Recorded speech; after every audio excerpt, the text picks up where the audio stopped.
Hello అండి అందరికీ ఈరోజు మనము ఒక మంచి స్వీట్ను చేసుకుందాం రండి.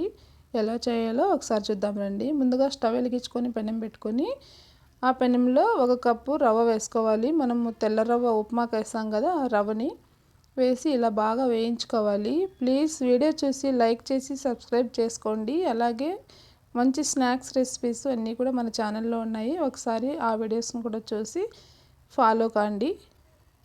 నెయ్యి కూడా 3 స్పూన్లు నెయ్యి పట్టింది. 3 స్పూన్ల నెయ్యి వేసి ఇలా బాగా వేయించుకోవాలి.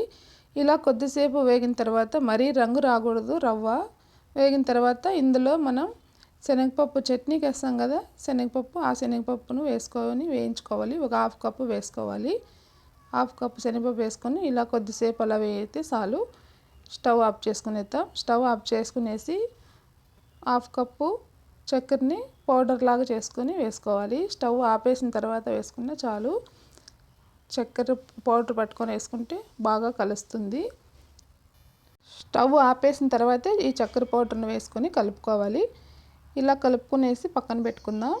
ఇది కొద్దిసేపు ఒక 10 మినిట్స్ పాటు అలాగే వదిలేసి చల్లారిపోతుంది.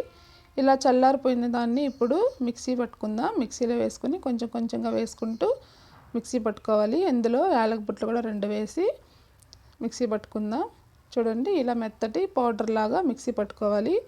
ఇలా మిక్సీ పట్టుకున్న దాన్ని మరొక ప్లేట్లోకి తీసేసుకుందాం. మొత్తం పౌడర్ని అంతా ఇలా తీసేసుకున్న తర్వాత చూడండి, ఇలా మొత్తం మిక్సీ పట్టిన తర్వాత ఇందులో మళ్ళీ ఒక 2 స్పూన్లు నెయ్యి వేసి కలిపాను.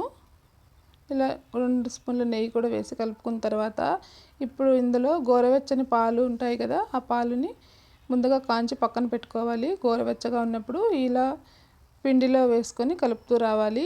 ఇలా ముద్దలాగా కలుపుకోవాలి. చూడండి, ఇలా ముద్దలాగా కలుపుకున్న తర్వాత ఇలా ఉండలు చుట్టుకోవాలి. టేస్ట్ అయితే చాలా బాగుంటుంది. శనగపప్పు వేసాం కదా, ఇలా శనగపప్పు వేసి కూడా ఒకసారి ట్రై చేయండి. చాలా టేస్ట్గా చాలా బాగుంటుంది. 10 మినిట్స్లో అయిపోతుంది. ఎక్కువసేపు కూడా అవసరం లేదు.